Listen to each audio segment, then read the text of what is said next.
Hello students, जैसा कि आप जानते हैं, आप सभी इस समय ऑनलाइन क्लासेस ले रहे हैं।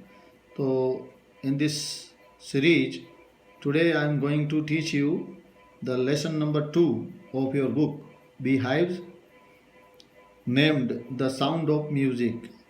In this chapter I am teaching you here part 1. Evelyn Glennie listens to sound without hearing it. जैसा कि विद्यार्थियों आपने इसका पहला भाग पढ़ा, पहले भाग पार्ट 1 को हम पढ़ रहे हैं, जिसमें एवलिन ग्लेनी जो है वो किस तरह से बिना सुने हुए साउंड को कैसे सुनती है, उसकी कहानी पढ़ रहे थे हम। इस बहादुर लड़की की जो डिसेबिलिटी की शिकार है, लेकिन फिर भी इसने अपनी हिम्मत नहीं हारी। She didn't give up her hope और struggled and fought against his disability, and one day he won the race. और अपनी इस लड़ाई को उसने एक दिन जीत लिया। उसकी कहानी हम पढ़ रहे थे किस तरह से उसने, तो द साउंड ऑफ म्यूजिक के अंतर्गत हमने 5 पैराग्राफ लिए थे। अब हम आगे पढ़ेंगे इसी क्रम में। आज हम ले रहे हैं, पहले एक बार रिकैप करते हैं हम 5 नंबर पैराग्राफ को। तो देखिए, पैराग्राफ नंबर 5 जो है उसको हम रिकैप करते हैं। यस, तो देखेंगे, and for all this Evelyn won't accept any hint of heroic achievement. यानी इन सारी जो सफलताएं उसको मिली, उसमें उसने जरा सा भी कोई हीरोइक अचीवमेंट का कोई हिंट को एक्सेप्ट नहीं किया। अर्थात कहने का मतलब कोई घमंड उसको नहीं आया। इफ़ यू वर्क हार्ड, उसने कहा, बहुत ही महत्वपूर्ण बात है, ये बहुत ही महत्वपूर्ण फंडा है, आप सभी को भी इस पर ध्यान देना होगा। इफ़ यू वर्क हार्ड, अगर आप कठिन मेहनत करते हैं, and no where are you going, और आप जानते हैं कि कहाँ जा रहे हैं, आपकी मंजिल क्या है, आपकी मंजिल क्या है, तो यू विल गेट देयर, तो आप वहाँ पहुँच जाएंगे, अर्थात आपको मंजिल मिल जाएगी। ये बहुत महत्वपूर्ण बात है। हार्ड वर्किंग बहुत ज़रूरी है। हार्ड वर्किंग से ही इस तरह की चुनौतियों को पार किया जा सकता है, चैलेंजेस को तोड़ा जा सकता है। And she got right to the top, और ऐसा करके वो राइट टू द टॉप पहुँच गई, बिल्कुल मंजिल टॉप पर पहुँच गई, सिरे पर पहुँच गई। The world's most sought after multi percussionist बन गई वो, और दुनिया की सबसे जानी मानी सॉट आफ्टर मल्टी, यानी जिसकी तलाश की जा रही है, या जिसको फेमस, जिसकी सबसे ज़्यादा मांग हो, ऐसी वो मल्टी परकशनिस्ट बन गई। अर्थात कई प्रकार के ड्रम बजाने वाली वो एक आर्टिस्ट बन गई। with the mastery of some 1000 instrument, जिसने कि लगभग कई हजार इंस्ट्रूमेंट्स जो हैं, वाद्य यंत्र जो हैं, उस पर मास्टरी प्राप्त कर ली थी। मास्टरी का मतलब होता है command. And hectic international schedule, और उसका जो अंतर्राष्ट्रीय जो कार्यक्रम है, शेड्यूल का मतलब टाइम टेबल, कार्यक्रम, वो काफ़ी बिजी है। हेक्टिक इंटरनेशनल शेड्यूल है उसका। हेक्टिक माने बिजी, व्यस्त, और इंटरनेशनल माने आप जानते हैं। तो ये हमने देखा किस तरह से। अब अगला देखते हैं, 6th पैराग्राफ देखते हैं इसका। It is intriguing to watch Evelyn function. Intriguing का मतलब होता है बहुत ही ज़्यादा फैसिनेशन का मामला है ये। फैसिनेटिंग एंड क्यूरियस, यानी बहुत ही उतावला सा लगता है, अजीब, बड़ा कह सकते हैं जिसको हम, क्यूरियस लगता है, फैसिनेटिंग लगता है, काफ़ी रोमांचित महसूस होता है। To watch Evelyn function, Evelyn को काम करते हुए देखना, एवलिन को काम करते हुए देखना जो है वो अपने आप में एक इंट्रिग्विंग लगता है। इंट्रिग्विंग का मतलब होता है फैसिनेटिंग, अर्थात रोमांचित कर देने वाला, ईगरनेस को बढ़ा देने वाला लगता है। To watch Evelyn function, Evelyn को काम करते हुए देखकर। सो एफर्टलेसली, वो भी कैसे, बिल्कुल आराम से, एफर्टलेसली, बिना किसी प्रयास के। ऐसा लगता है जैसे बहुत ही आराम से वो काम, एफर्टलेसली का मतलब बहुत ही आराम से, विदाउट एनी हेजिटेशन, बहुत ही इजीली उसको काम करते हुए देख करके बड़ा ही इंट्रिग्विंग लगता है, बड़ा ही फैसिनेटिंग लगता है। विदाउट हियरिंग, और वो भी कैसे, बिना सुने हुए। इन आवर 2 आवर डिस्कशन, लेखक बता रहा है कि उसके साथ जो हमारे 2 आवर का जो डिस्कशन हुआ, she never missed a word, तो उसने उस बातचीत के दौरान, देखिए उस कमाल की बात है, एक इंटरव्यू के दौरान बता रहे हैं कि 2 आवर डिस्कशन जो हमारा हुआ, डिस्कशन मीन्स आप जानते ही हैं, डिस्कशन का मतलब होता है बातचीत, चर्चा।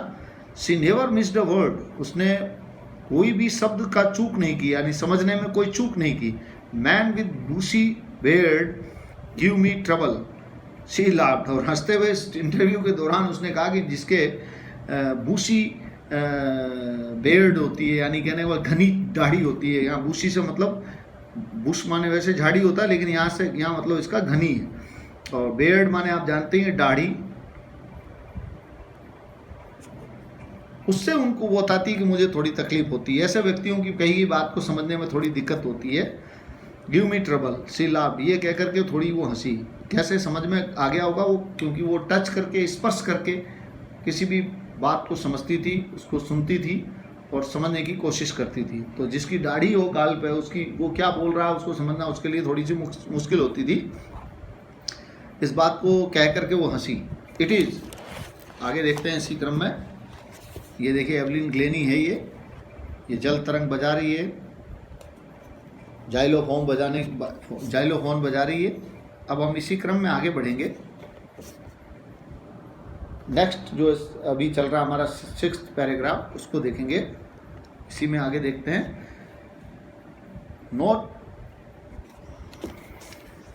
It is not just watching the lips, वो इस तरह से इस काम में, इस तरह से समझने में, इस प्रक्रिया को उसमें समझने के लिए केवल वो लिप्स नहीं देखती थी, लिप्स से अंदाजा नहीं लगाती थी। इट्स द होल फेस, उस व्यक्ति के जिससे बातचीत वो कर रही है और उसको समझने की कोशिश कर रही है, उसका पूरा चेहरा वो क्या करती थी, देखती थी।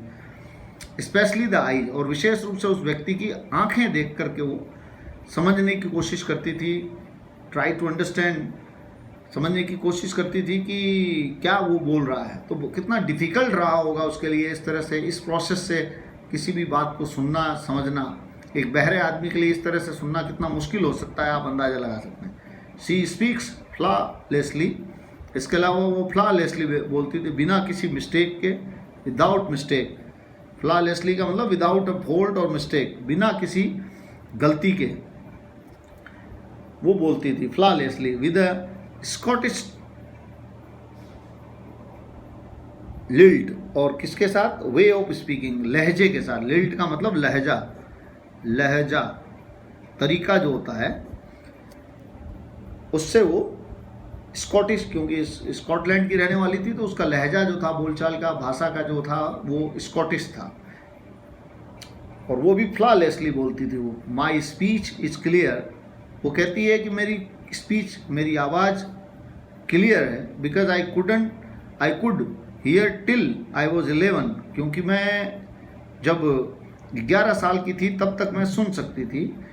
यहाँ देखिए आया है आपके मॉडल कुड का प्रयोग आपको ध्यान है, कई स्थितियों में किया जाता है। यहाँ कौन सी स्थिति, क्षमता की बात कर रहा है, भूतकाल की क्षमता, पास्ट टाइम की जो क्षमता होती है, कैपेसिटी जो होती है, उसके लिए कुड का प्रयोग किया जा सकता है। जैसे यहाँ किया उसने, जब वो 11 साल की थी तब कह रही है कि मैं सुन सकती थी, और यही कारण है कि उसकी कहती है कि मेरी स्पीच क्लियर है। शी सेज, वो कहती है, but that doesn't explain how she manage to learn French, लेकिन ये चीज़ जो है डजंट एक्सप्लेन, ये चीज़ ये नहीं बताती that how she manage to learn French, कि किस तरह से उसने जो है French and master basic Japanese, और इसके अलावा बेसिक जापानीज को किस तरह से उसने सीखा, इससे ये चीज़ स्पष्ट नहीं होती। तो बड़ा ही ज़बरदस्त स्ट्रगल किया उसने, और ये एक मिसाल है और एक एग्जाम्पल है उन लोगों के लिए जो अपनी विकलांगता पर ईश्वर को कोसते हैं। वो एवलिन से बहुत कुछ सीख सकते हैं। एज फॉर म्यूजिक, अब बात करते हैं म्यूजिक के लिए। शी एक्सप्लेन्स, बताती है, it pores in through every part of my body. वो बताती है कि म्यूजिक जो है वो मेरे शरीर के अंदर, मेरे शरीर के हर हिस्से में जो है वो फैल जाता है, चला जाता है। पोर्स इन, वो प्रवेश कर जाता है through every part of my body. और माने वैसे उंडेलना होता है, लेकिन यहाँ पर मतलब है प्रवेश कर जाता है वो मेरे पूरे शरीर के माध्यम से, मेरे पूरे शरीर में, through every part of my body, मेरे शरीर के प्रत्येक जो हिस्सा है उससे वो संगीत जो है प्रवेश कर जाता है। इट टिंगल्स, इसके कारण मेरे शरीर में टिंगल्स होते हैं। इट टिंगल्स, टिंगल्स का मीन्स होता है कॉज अ स्लाइट प्रिकिंग और स्टिंजिंग सेंसेशन। शरीर के अंदर जैसे कोई सुई चुभती है उस तरह से मुझे चुभने का महसूस होता है। टिंगल्स होती है, कॉजेज अ स्लाइट प्रिकिंग, अर्थात एक हल्की सी चुभन जो है वो इट चिंगल, वो मुझको मिलती है इस कारण से। इन द स्किन, मेरी चमड़ी में, माई त्वचा में, माई चीक बोन्स, और जो मेरे चीक बोन्स जो हैं, and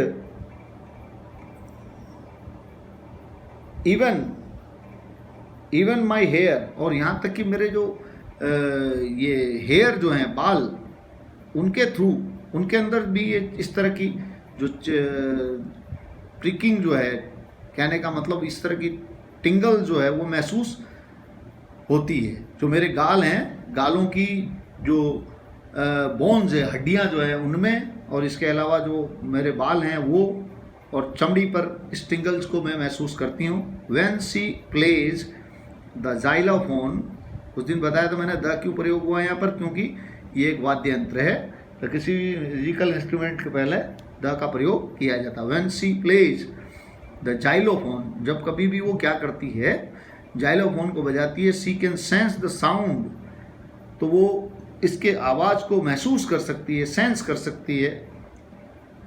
passing up the stick into her finger tips, उस स्टिक से होकर के, और फिर उसकी जो फिंगर टिप्स जो हैं, उंगलियों की जो टॉप है, उसकी जो ऊपरी सिरे हैं, उसके अंदर वो इसको महसूस कर सकती है। By learning against the drums, और इसके by leaning against the drum, leaning का मतलब झुक करके, by leaning against the drums, यानी हम यहाँ देख रहे हैं कि किस तरह से वो इस म्यूजिकल इंस्ट्रूमेंट को बजाती है और उनको समझती है, सेंस करती है, और किसी व्यक्ति की बात को कैसे महसूस करती है वो जानकारी हमको इस पैराग्राफ से मिल रही है। By leaning against the drums, जो ड्रम्स हैं उस पर झुक करके, she can feel the resonances, echoes जो हैं ऑफ साउंड, उसकी जो इकोज ऑफ साउंड जो हैं, गूंज जो है उसकी, रेजोनेंसेस का मतलब हो गया गूंज, रिजाउंडिंग जो है उसकी, उसको वो फील कर सकती है झुक करके। फ्लोइंग इनटू हर बॉडी, जो उसके शरीर के अंदर फ्लो हो रहा है, बह रहा है, उसको वो महसूस कर सकती है। इस तरह से वो ड्रम को सुनती है, ड्रम को महसूस करती है, ड्रम की इको को महसूस करती है।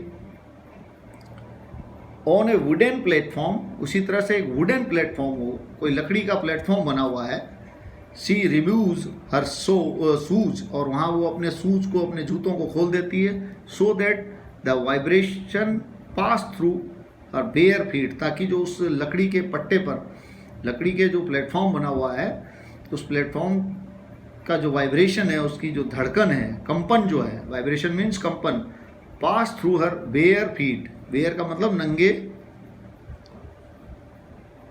और फीट माने पाँव, उसके नंगे पाँव में जो है वो वाइब्रेशन जो है उसके through, and up her legs, और वहाँ से होकर के और उसके टांगों तक वो पहुँच सके, और वो उसके वाइब्रेशन के थ्रू उस म्यूज़िक को, उस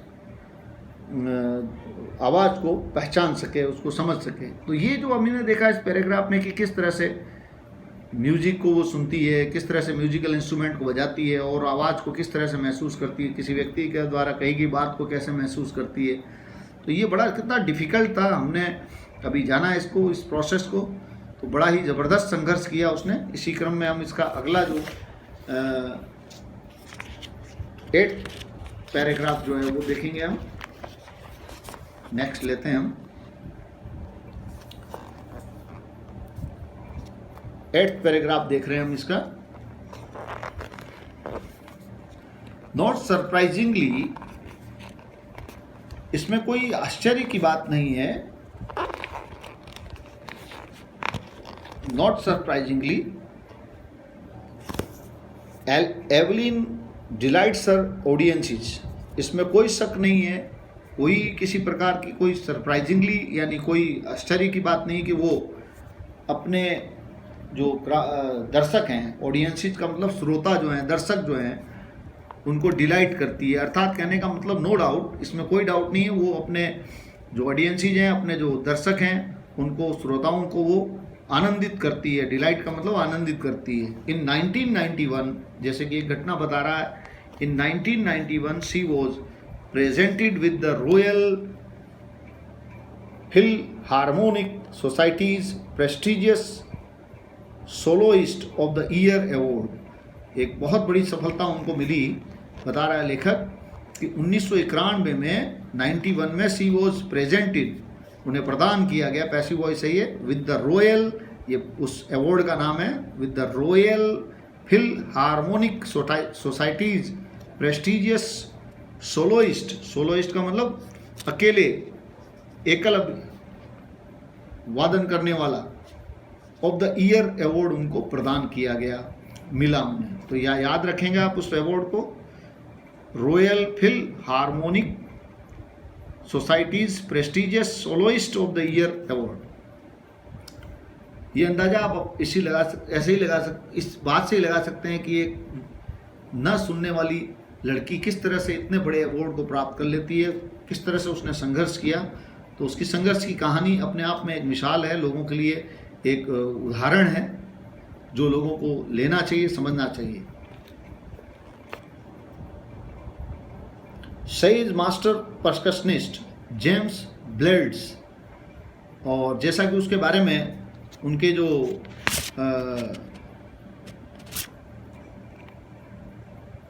मास्टर परकशनिस्ट हैं, ड्रम वादक जेम्स ब्लेड्स कहते हैं, God may have taken her hearing, बहुत महत्वपूर्ण बात कही है जेम्स ब्लेड्स ने उनके बारे में, God may have taken her hearing, हो सकता है भगवान ने उसकी सुनने की क्षमता ले ली है, but he has given her back something extraordinary, लेकिन भगवान ने उस बच्ची को एक असाधारण सी चीज़ दे दी है। एक्स्ट्राऑर्डिनरी का मतलब असाधारण, और ऑब्जेक्ट होता है इसका ऑर्डिनरी, एक असाधारण से। हो सकता है ईश्वर ने उससे उसकी हियरिंग की जो कैपेसिटी है वो ले ली, लेकिन उसके बदले में ईश्वर ने उससे बहुत बड़ी चीज़ दी है, असाधारण सी क्षमता दे दी है।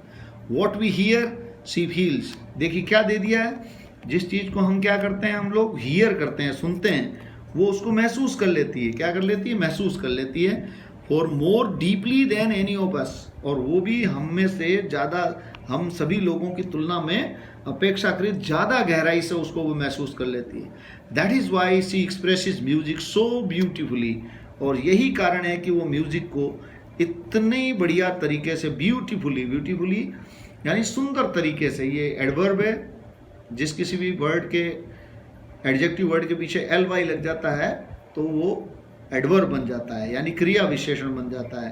तो ब्यूटीफुली, सो ब्यूटीफुली, इसीलिए वो म्यूजिक को, दैट इज़ वाई का मतलब इसी कारण से, सी एक्सप्रेसिस का मतलब व्यक्त करना, म्यूजिक को इतनी अच्छी तरीके से, वो सुंदर तरीके से व्यक्त करती है। तो ये जानकारी ली हमने उसकी क्षमता के बारे में, टैलेंट के बारे में। अब इसी क्रम में आगे बढ़ेंगे, हम आगे देखते हैं इसका 9th पैराग्राफ जो है उसकी जानकारी लेंगे हम। एवलिन कन्फेसिस, कन्फेस का मतलब होता है एक्सेप्ट करना, स्वीकार करना।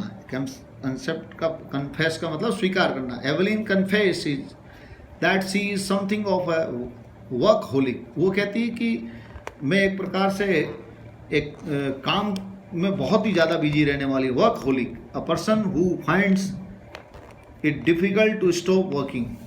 एक ऐसा आदमी, वर्कहोलिक किसे कहा जाता है? वर्कहोलिक का मतलब वो व्यक्ति जो उसको काम ही काम करना है, काम में अपने आप को रोकना बहुत मुश्किल होता है जिसका, यानी कहने का मतलब जिसको काम की धुन हो, काम की लगन हो, ऐसा अपने आप को मानती है, इस बात को वो स्वीकार करती है। I just got to work, बस वो कहती मुझे तो काम करना है।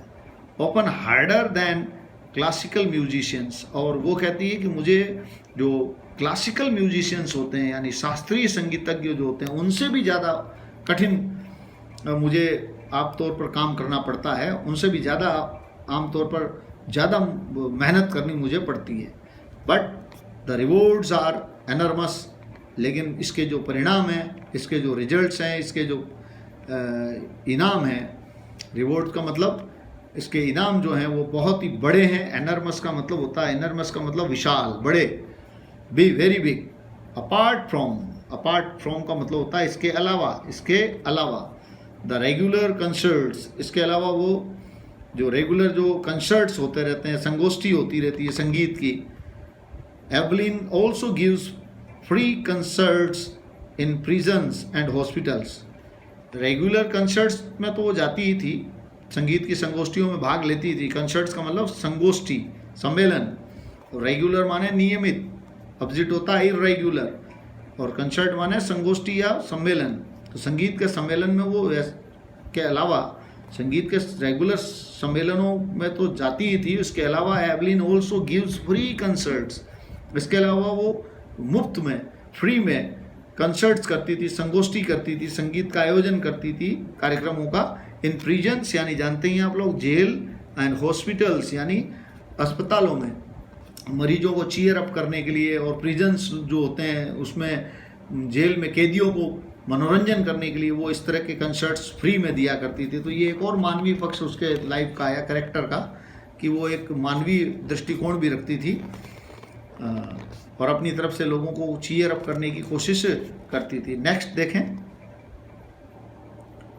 She also gives high priority to classes for young musician. और सबसे बड़ी बात, किसी भी विधा को, किसी भी टैलेंट को जिंदा रखना है तो उस यंग जनरेशन में उसका प्रचार प्रसार करना बहुत ज़रूरी होता है, और वैसा उस करने की उसकी हाई प्रायोरिटी रहती थी। हाई माने उच्च, और प्रायोरिटी का मतलब प्राथमिकता, उसको ज़्यादा महत्व देती थी वो। प्रायोरिटी का मतलब इम्पोर्टेंस देना, गिव इम्पोर्टेंट। तो she also gives high importance यानी बहुत ज़्यादा महत्व देती थी to classes for young musician, यानी यंग म्यूजिशियंस की जो क्लासेज होती थी उसको वो बहुत ज़्यादा महत्व देती थी। And रिचलिन of the Beethoven fund, यानी बीथोवन फंड की जो एंड रिचलिन है फॉर डीफ चिल्ड्रेन,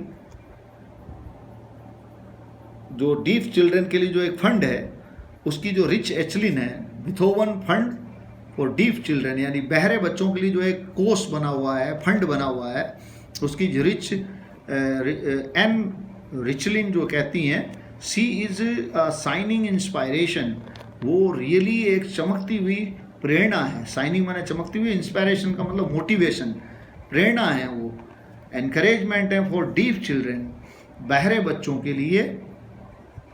बिल्कुल सही बात कही उन्होंने। ऐसा उदाहरण ना केवल मैं समझता हूँ बहरों के लिए, बल्कि स्वस्थ लोगों के लिए भी ये एक बहुत बड़ा एक मिसाल है एवलिन ग्लेनी की स्ट्रगल, उसकी life.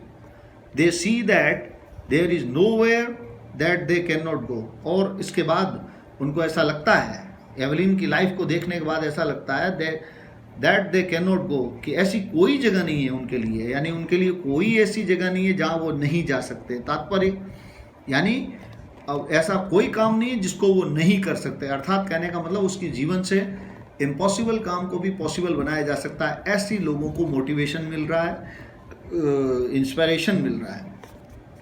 Evelyn Glennie has already accomplished more than most people twice her age, यानी कई लोग, ज़्यादातर लोग, मोस्ट पीपल अपनी जीवन की दुगनी आयु में जब जाकर के जो कुछ प्राप्त करते हैं और एवलिन गिलेनी ने उससे पहले ही क्या कर लिया है, प्राप्त कर लिया है। यानी ज़्यादातर लोग जो अपनी दुगनी आयु हो जाती है उस आयु में जा कर के, यानी एवलिन गिलेनी की जो आयु है उससे दुगनी आयु में जा कर के, यानी 36 साल में 40 साल में जा कर के जो उपलब्धि प्राप्त करते हैं लोग, एवलिन गिलेनी ने उसे उनकी तुलना में पहले ही प्राप्त कर लिया है, एकम्प्लिश्ड कर लिया है।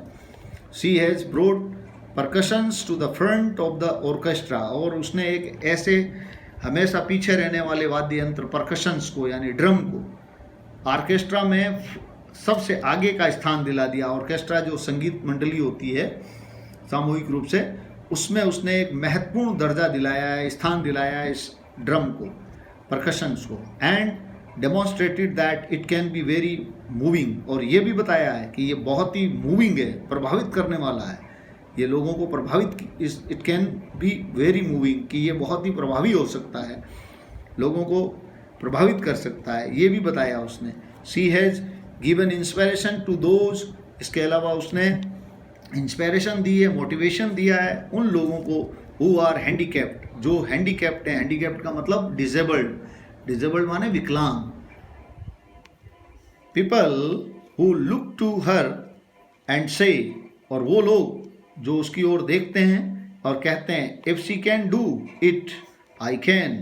बिल्कुल, लोग उसकी ओर देखते हैं और ये कहते हैं क्या, if she can do it, कि जब वो कर सकती है, ये बहुत महत्वपूर्ण लाइन है, if she can do it I can, तो मैं भी कर सकता हूँ। एंड नॉट द लीस्ट, यहीं समाप्त नहीं हो जाता, इतना ही नहीं, लीस्ट का, नॉट द लीस्ट का मतलब